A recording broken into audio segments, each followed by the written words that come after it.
Discovery.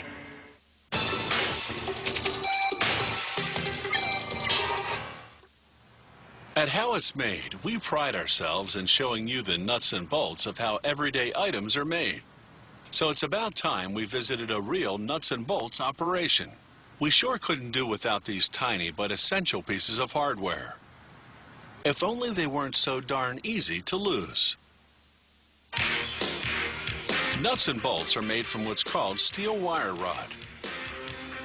After spending up to 30 hours in a furnace to make it pliable, the wire rod goes into a bath of sulfuric acid to remove any rust particles. It's rinsed in water, then coated with phosphate, a chemical compound. This prevents the steel from rusting before the bolt forming begins and lubricates the steel to make forming easier. They form the bolts by cold forging, shaping the steel at room temperature by forcing it through various dies at high pressure. The forming machine first straightens the wire rod, then cuts it into pieces slightly longer than the bolt length. The extra will become the bolt head. Each piece goes through a die that makes it perfectly round, then through a series of dies that progressively shape the head of the bolt on one end.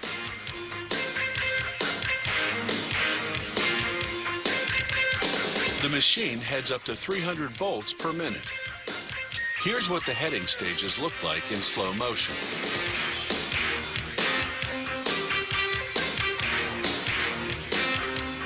This die creates a slight collar. The next one turns it into a round head.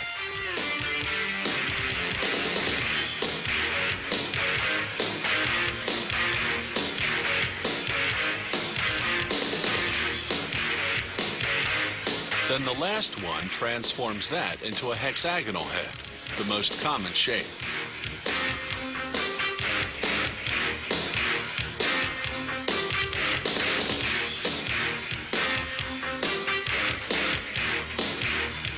Next, the machine forms the opposite end of the bolt.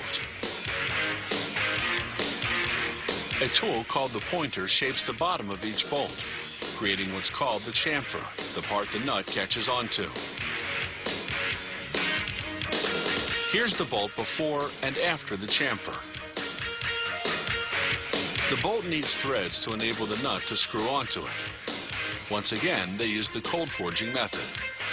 High-pressure rollers press in the thread pattern, as we see here in slow motion.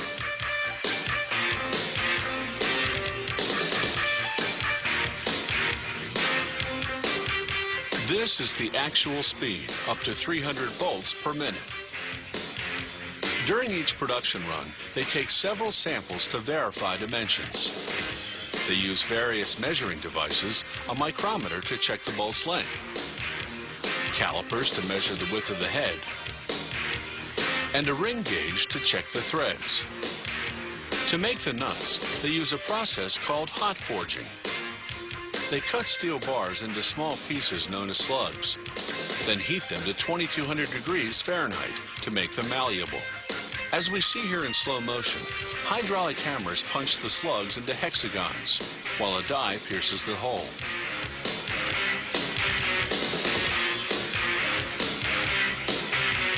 Then a tool called a tapper drives into the hole to cut the threads.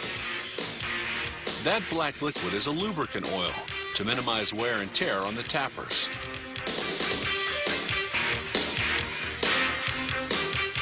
The nuts and bolts now go into an oven at 1600 degrees Fahrenheit for about an hour.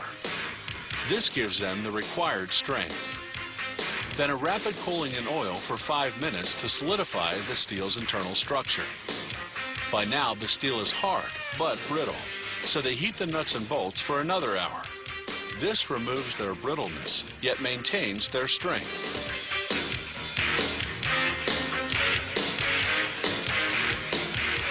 The quality control team pulls samples off the line, measuring how much force it takes to break them.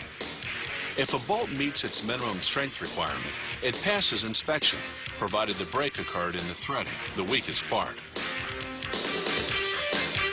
Finally, packaging, labeled among other things by size and grade.